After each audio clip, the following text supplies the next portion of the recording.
Welcome my dear student, आपका स्वागत है। क्लास 7 मैथ्स चैप्टर 12 की एक्सरसाइज 12.1 को सॉल्व करने से पहले इस एक्सरसाइज में जो कुछ नई बातें आई है उसके बारे में हम थोड़ा विचार कर लेंगे। देखिए, इसमें कुछ नए शब्द आए हैं, जैसे एलजेब्रिक एक्सप्रेशन, बीजीय व्यंजक। बीजीय व्यंजक क्या होता है? आपने देखा होगा कि इस प्रकार से जो लिखा जाता है, जैसे A square plus 2ab minus ab minus 10 equal to 0। इस प्रकार जो लिखा जाते हैं उनको एक्सप्रेशंस बोलते हैं, बीजीय व्यंजक बोलते हैं, एल्जेब्रिक एक्सप्रेशंस बोलते हैं। इसमें क्या है, जो a है ये क्या है? वेरिएबल, चर। ठीक है, a और b क्या है? वेरिएबल है। यानी जो कोई बीजीय व्यंजक होता है वो वेरिएबल और कांस्टेंट दोनों को मिलके बनता है। वेरिएबल्स को बोलते हैं चर और कांस्टेंट्स को बोलते हैं अचर, यानी स्थिरांक। इसमें जो 10 है ये क्या है? कांस्टेंट है। और a क्या है? वेरिएबल है, b वेरिएबल है। तो ये किसी संख्या की जगह लिखे जाते हैं। मान लीजिए हमने a की जगह रखा 2 और b की वैल्यू रखी मान लीजिए हमने 3, तो ये a स्क्वायर मतलब ये हो गया आपका 2 स्क्वायर। और फिर ये है 2ab, यानी 2 इंटू a का मतलब 2 और b का मतलब 3, माइनस ab यानी 2 इंटू 3 और माइनस 10। ठीक है, ये संख्याओं को बीजगणित के रूप में लिखने के लिए ये वेरिएबल्स यानी चरों का प्रयोग किया जाता है, ताकि हम जो गणनाएं हैं उनको आसानी से कर सकें, हमें किसी प्रकार की दिक्कत नहीं हो। चर क्या होता है? गणित की किसी अंक को प्रकट करता है, उसकी जगह है उसका जो दूसरा नाम दे दिया जाता है। जैसे यहां पर हमने 2 का नाम दे दिया a और 3 को नाम दे दिया b, तो ये चर कहते हैं। कांस्टेंट यानी जो स्थिर होता है, जैसे 10 है, 5 है, 2 है, कोई भी अंक जो है जो a या b, c या x, y, z के रूप में नहीं होता है उसको हम चर बोलते हैं। टर्म, अब देखिए ये जो एक्सप्रेशन है इसके अंदर ये क्या है? a स्क्वायर एक टर्म है, यानी एक पद है, 2ab एक टर्म है, ab एक टर्म है और ये माइनस 10 एक टर्म है, यानी ये 4 टर्म हो गए इसके अंदर।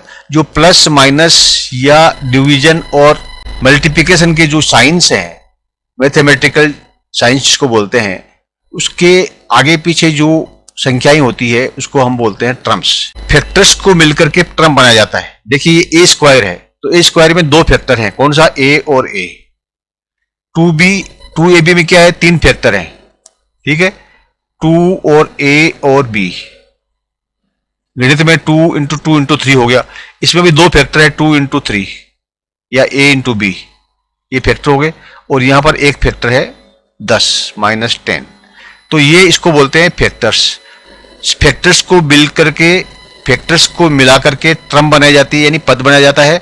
और पदों को मिला करके एल्जेब्रिक एक्सप्रेशंस मिलाए जाते हैं। देखिए ये पद, ये 1 2 3 4 पद, यानी 4 टर्म्स को मिला करके एक एल्जेब्रिक एक्सप्रेशन बन गया। लाइक टर्म्स, वो टर्म जिनके अंदर वेरिएबल समान होते हैं, जैसे यहां पर ab और ab, तो ये दोनों टर्म क्या हुए? 2ab और ab क्या लाइक टर्म्स हो गए। और लाइक टर्म्स जहां होते हैं वहां पर क्या है कि हम इसको आपस में घटा सकते हैं, जोड़ सकते हैं, मल्टीप्लाई कर सकते हैं और डिवीजन कर सकते हैं। और उनको अनेक जो लाइक पद है, बहुत सारे अगर लाइक पद हैं किसी एक्सप्रेशन में, उनको मिला करके हम एक कर सकते हैं। कोएफिशिएंट, वेरिएबल के साथ में जो अंक दिया जाता है वो कोएफिशिएंट कहलाता है। देखिए यहां पर 2a, तो 2 क्या है? कोएफिशिएंट है a का, 1 का गुणांक है 2। अब जैसे यहां पर कितना है? जहां पर कुछ भी नहीं होता वहां 1 होता है, यानी ये 1 का गुणांक यहां कितना है? 1 है। यहां पर 1 का गुणांक 2 है, b का गुणांक 1 है, यहां a का गुणांक कितना है? 1 है, b का गुणांक 1 है। ठीक है, और ये गुणांक है ही अपने आप में, ठीक है, अचर है, तो ये आपका कोएफिशिएंट हो गया। अब हो गया आपका एल्जेब्रिक एक्सप्रेशंस जो है वो 3 प्रकार के होते हैं। एक होता है मोनोमियल एल्जेब्रिक एक्सप्रेशन, यानी एक पदी, जिसके अंदर सिर्फ एक ही पद होता है। मान लीजिए सिर्फ इसमें a स्क्वायर ही हो बस, या 2ab ही हो, इसको बोलते हैं एक पदी बीजीय व्यंजक मोनोमियल एल्जेब्रिक। और जिसमें 2 पद होते हैं, जैसे मान लीजिए ये भी है और ये भी है, इसी प्रकार से कोई भी 2 पद अगर हैं, 2 टर्म्स उसमें है, तो उसको बोलते हैं बाइनोमियल एक्सप्रेशन, यानी द्विपदक व्यंजक। और जिसमें अनेक पद होते हैं, ठीक है, उसको बोलते हैं पॉलिनोमियल यानी बहुपद बोलते हैं।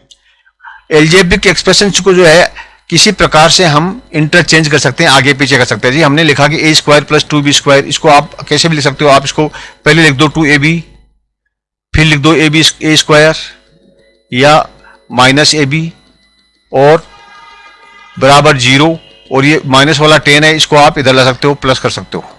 यानी इनको इंटरचेंज जो है आप दाहिने से बाईं और बाईं ओर से दाहिनी ओर, लेफ्ट हैंड साइड से राइट हैंड साइड में, राइट हैंड साइड से लेफ्ट हैंड साइड में इसको ला सकते हैं। और उस प्रकार से कैलकुलेशन की सुविधा के लिए, जिससे आपका कैलकुलेशन आसान हो जाए, आपकी जो गणनाएं हैं वो सरल हो जाए, उसके लिए आप इसको कैसे भी एक्सचेंज कर सकते हैं, विनिमय कर सकते हैं। एक्सरसाइज 12.1 में इतना ही काफी है, बाकी हम अगले एक्सरसाइज के अंदर बातचीत करेंगे। अब हम एक एक प्रश्न का हल करते हैं। Now you will solve each questions. Please see next video. Thank you, my dear student. Please like and subscribe